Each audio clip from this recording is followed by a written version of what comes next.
All right, guys, welcome to episode 2 of Blaster Chat, a podcast solely focused on blasters and, well, anything else we decide we want to talk about. My name's Brandon. I'm Brian. We're here with Dart Zone, and today we're going to be talking a little bit about darts themselves. Why we what does the ammo you pick? What does it say about who you are? What ammo do you like to play with, Brandon? You know, it all kind of depends on the day. I think right now it's probably the Bamboo, the 2X, and that's just because it's new and I'm having a lot of fun. But I think on a regular day, I probably gravitate toward the half-length rubies. I just like the color. I like the color a lot. Okay. Truthfully, I think that's.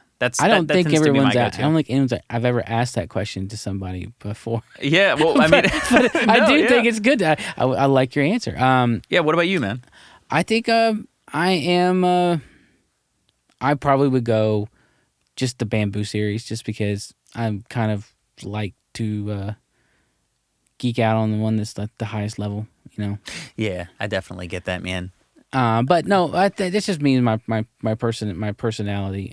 So I think we're gonna be here talking to people a little bit about like what's behind all the darts. Yeah, I think we make a lot of darts. And we stand by the statement, you know, what number one darts period. So how did that? I remember we talked this conversation. What were you thinking about when you were trying to come up with the kind of marketing and branding statement for Dart Oh Zone? yeah, our final tagline. Yeah, so you know we did a lot of talking, but ultimately we landed on number one darts period, and really that one kind of fell in our laps as the obvious one, because of all the community's meticulous data. Right, we're at kind of our nature is not to kind of like go around bragging. That tends to be who we are as you and I as individuals, but also us as a company. We really let the product kind of speak for itself, and so for years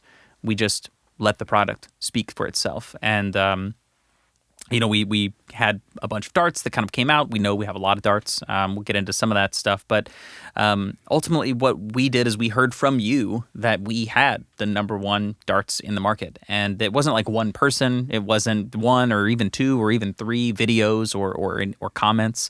Yeah, I do think it was something that was well earned. Yeah, it was all over the place. Yeah, I think with anything that we do with Dart Zone, we don't want to be pushy. We want to basically be authentic in our messaging, let the product do the talking. Yeah. So I think that impacted it too. I mean, if I'm going back to why we settled on this, number one darts period was the final one, but the other one was, you know, best players. Oh yeah, it was for best darts for the best players. Best darts for the best players, best blasters for the best players. And we're actually, which I know some of this stuff is kind of, you know, nonsense. It sounds silly to kind of go back and forth. But what we really wanted to do was just to find something that was just true. Just at the base level, who are we? Yeah. And we figured in our heads. First off, you guys were already telling us that, you know, the darts. The darts that we make are the best in the market. Your darts right? are awesome. I mean, it's basically like, you know, you read the reviews. Darts are awesome, or this Absolutely. dart, I love this dart. Make a new one. That was the other thing. You guys kept on pushing us to make a new one, so we took the challenge. Yeah, we did, and we kept making them. Something that I find very interesting is kind of that little bit of a story, and I know you've told me before, but I'd love for you to kind of tell me again. Okay. I want to really encapsulate that transition period at the very beginning, right when we were newbies in the dart market, kind of the air zone to dart zone, kind of dome dart to waffle dart transition. Kind of, you know, what did that look like? How did the Waffle Tip specifically kind of come to be? Oh, well, the Waffle Tip was the desire to make a dart that performed the best that we could make it at the time. Mm-hmm. We were making darts for Dart Zone, the original Dart Zone Scorpion Gatling blaster, and they were dome darts that were just foam. The dart head was glued to the foam body, like darts had been done for a long time, and that process done by hand is not that reliable. or as reliable as we wanted it to be. So we wanted to improve. And then the Waffle Tip was kind of a dart that pushed the envelopes of, I will say, pushed the envelopes of what was allowed under standard toys regulations. So, there are reasons why certain darts can't be sold with certain blasters because of toy testing standards. So, the Waffle Tip dart was that response. We pushed it to the limit. So when we introduced it in the Adventure Force series, and no, actually we did not introduce it in the Adventure Force series. We introduced it in the Dart Zone Magnum. Was the first blaster. Yeah. People were like, "How can you get 95 FPS out of a box on a regular stock blaster?" And that was because we had built this kind of combination of blaster and dart to give the best results. So that kind of was like the evolution of us tinkering with what was possible. So the Waffle Tip was what was so well received. I mean, we basically became like the primary dart supplier for Walmart and Target. Yeah. And selling them at great deals. They're still the same deal today as they were when they first launched. It's like, you can get 200 of them for $10, Which is an absolute steal. I mean, it's insane. It's insane. So, especially considering when you sit on them, step on them, I have so many darts around my house, and they're indestructible almost. Yeah. Yeah. So that was the answer to me. So how did the Waffle Tip come around? Is we had a challenge. We wanted to make sure how we could to exceed the distance claims and FPS ranges of other companies or maximize what we could do ourselves. Yeah. Well, I know right after that, shortly after Waffle Tip, or I guess the time isn't super necessary. But I know we came out with the Bamboo 1.0, which isn't in the market anymore. But what was the kind of beginning of what ended up being the catalyst to a world of crazy darts. Yeah, I mean, Bamboo 1.0 was our first half-length dart we've ever made. And I've shared this to people before, going back and going to events and seeing individuals take up Waffle Tip darts, cut them in half, and resell them at like a flea market. It was just like a signal. We need to make half-length darts. And half-length darts are compatible with all other blasters that people have built and played with for years, if they're designed to do so, if they've been modded for that. So again, half-length dart Bamboo came around, and we wanted to do something different. We want to challenge ourselves. Yeah. So the combination of getting the heat embossment on the foam, which is a separate process, which is part of our patented technology, plus the right type of dart head to maximize. So it's like maximizing dart, your dart head with your foam and your weight and your balance and your CGI, your distance and aerodynamics. So we did that, and we also wanted to make sure you get a tight air seal with a metal internal barrel. That embossed foam allows you to do that, because if you don't have that on a tight air seal, you're going to have the dart getting stuck inside. Yeah.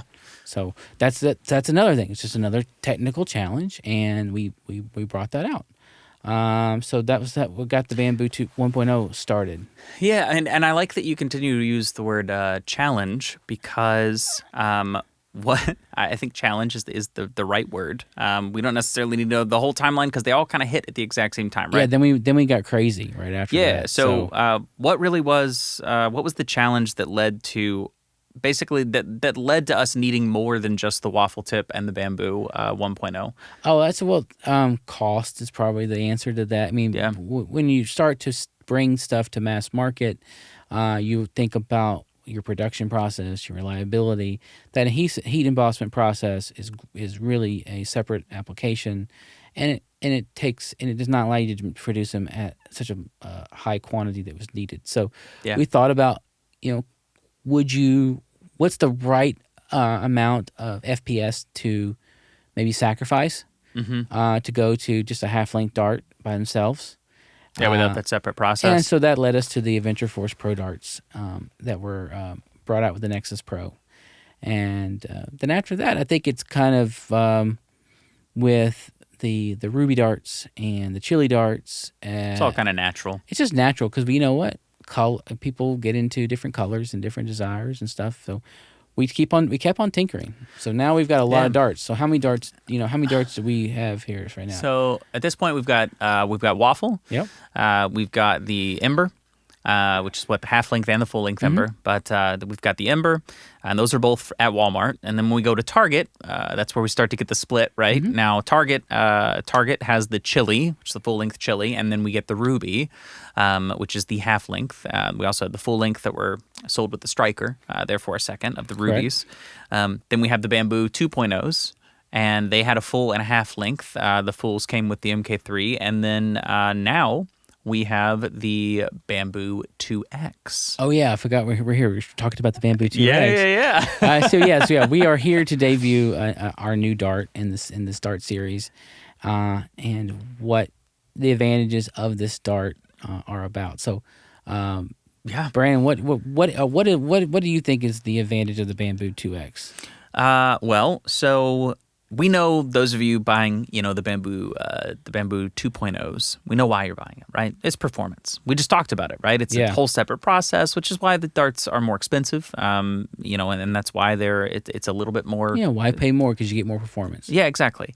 But when you ask what type of dart do I use, same thing to you. It's all comes down to preference. Well, the Bamboo 2.0 is 0.75 grams, which is a very light dart. We know it's a light dart, and it's a light dart for a reason, which means that the FPS out of the blaster much higher.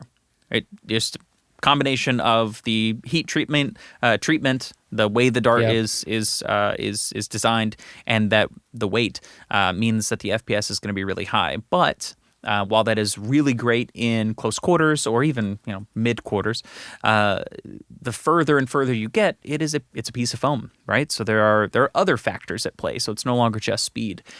So while the Bamboo series is our highest performing dart, we knew that based on the blaster, there was a need for a little bit more accuracy. I think we could improve accuracy. I think that's the way I think when we have seen people perform and play, and they're shooting darts over 100 feet from each other, and you want to hit your target. So how could you improve accuracy? Yeah. So this is so is it the weight you think is the reason behind the difference? Yeah, man. So the Bamboo 2.0, 0.75 grams, very light dart. The Bamboo 2X, really the X there is 0.85 grams. Okay. Yeah, that extra weight, you are going to lose a little bit of FPS. And by little, we're talking negligible, right? Very, very small amount. These still perform better than our other darts, and our other darts still perform amazing. Yes. But they're still lighter. That 0.85 grams is still lighter than our Ruby or our Ember half length. But that extra little bit of weight just means that if you are shooting a long range blaster, your accuracy over time is just gonna be that much better because of that extra weight. So while the FPS might go down a hair, the accuracy from that really far distance is actually going to be more beneficial. Which it's a lot like golf balls, right? You've used golf balls as a comparison. Yeah, I think small nuances. Yeah, I think our darts. If you're shooting something 70 feet, if you can get your target range down by up to 30%, say it's a 8 foot, 4 foot plus or minus, and it gets down to 2 feet or 3 feet or whatever the range is. That just means you're gonna hit more things during competition, or you're going to be able to hit that little can you set up across the room at a higher rate than your friend. So yeah, we just push in the envelope. So it's a challenge. So it's an opportunity to improve. And the 2X is going to be coming to the market here soon, and I think it's going to be really cool to see how people respond to it, because it's a definite improvement over the others. So yeah. I mean, we're continuing the dart story, right? This is certainly not going to be the last dart that we make. We have a problem. By problem I mean it's like a personal problem. We just really really like making darts, right? You guys awarded us #1 darts period. We took it and said we will own it. But we really want to keep making darts for you guys, and kind of on that for you guys note. You'll notice that a lot of these have really weird nicknames. Yeah, the nicknames. We do not take credit for most of them. No. No, we don't. Yeah, I not even a little bit. Yeah, I think the community. If you're watching this, you know this, but the community is very creative in describing products. So much that it just feels like a natural adaptation. So the waffle tips look like a pack of waffles on the top of the dart head. Became the waffle tip. Yep. And then from there the bamboo was because it looks like a shoot of bamboo with It really does. and the embossed foam. And then down the line, I think Embers is I know that there's so many other names. We did a name contest. So what We did. Yeah. So what was the name contest all about? So I already knew that people were calling them bamboos and waffle tips, and I was like, okay, so we have this Adventure Force Tactical Strike dart, and we have this Dart Zone Max dart, and I was like, I if we're gonna have two nicknames, we should go ahead and do them across the board because people are already starting to kind of nickname them different things. I think the best example of that is the chili dart. Yeah. The chili dart has been called multiple things, and what we really did is we did naming competitions, right? We did a giveaway, and we said, hey, look, community, you tell us what these should be nicknamed, because if you look at all of our packaging, they're called what they need to be called, right? Tell you how many you get in the box. Exactly. Tell you how many you get in the box. It says Adventure Force Tactical Strike Pro Darts, right? So we were just like, hey, you tell us, which led to like all kinds of fun designs and stuff. For like t-shirts and other fun stuff. But so we asked, and what we saw voted the most was the chili. So we called it chili. Now people in the community still call them, I think some people call them watermelon darts, which makes sense, right? The little, truthfully, it makes a lot of sense. But chili worked out really great. Looks like a little chili pepper. And then the ember darts, right? You've got this black dart or dark gray dart with this little tiny, basically looks like an ember on the Hit end of of orange it. on it, yeah. Yeah, looks like an ember. And then the ruby dart. The ruby one was probably the one that I didn't see ruby coming. Now that I'm looking at it, I'm like, yeah, I can see it. You've got a lot of diamond stuff going on. Yeah. But I didn't see ruby coming. But I absolutely love the name. So the community chose these. We're actually starting to implement the names finally as like official names instead of just nicknames, which is a really cool feeling because you guys are the ones who came up with the names. Yeah. You know what I mean? Yeah, you guys are faster at it than we are. So Yeah. So thank you for that. And but the names do stick. So it's like, if the consumer is going to be calling it X, we have to be calling it the same thing in the end. So yeah, it's a lot about it's really about our consumers, right? I mean, it's always about our consumers, but even down to our darts. When we did the tournament, when we did all the qualifiers and everything else, I was learning new stuff. I'm always learning new stuff from the community because they're testing these into oblivion in like the perfect way. Yeah. Yeah. Well, what the funniest note? I mean, I was gonna share you my note, but I'm gonna ask you this. I'll tell you mine first, and then Yeah, please. The funniest thing I heard was people freezing their darts, and then taking them out so that they get the humidity to allow them to shrink them, and then they expand when they get out into the heat, and allows them to have a higher FPS rating. So I was like, people are still doing this. So we gotta come down with a temperature controlled dart maybe one of these days. I didn't even know people were freezing them. The one team was they didn't qualify, but they had an ice bucket, and they said, "Look at our ice bucket." They opened it up, and they had them chill.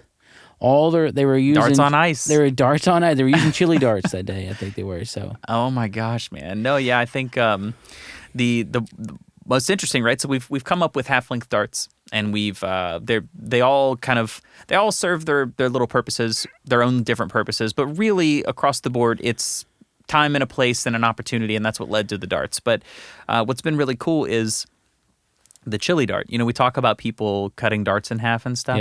Yeah. People came up to me and told me that, like, even with all the darts, they love all the darts. They try different darts out. We still got some people chopping our chili darts in half because they just prefer those in flywheel blasters. Yeah. So even with all of a bunch of different types of darts, we still have people continuing to tinker with our darts to see how far they can push them. And it's certainly an honor, right? Because we're making really cool stuff for people, and like I said, we have a problem. We're Well, making. we have problems, we have challenges, but I think I like that when you said that earlier. Is people are going outside the line still and still innovating. So I think that's why this category is so opportunity for it to expand is people are continuing to tinker. I mean, Yeah. I have people ask me all the time, what dart should I put in this blaster? I'm like, they're all universal. That's the whole thing. Number one, the whole ecosystem is universal, except if it's between half length or full length dart. Yeah. But from there, it's just if you buy a Dart Zone dart, you know what, you're gonna come kind of have the comfort to know that they can work with multiple blasters. But people like different colors if they're playing outside. Yeah. So I think we come up with the bamboo 2.0 colors, trying to come up with a color that showcases best on a grassy field when you pick it up. So, Yeah.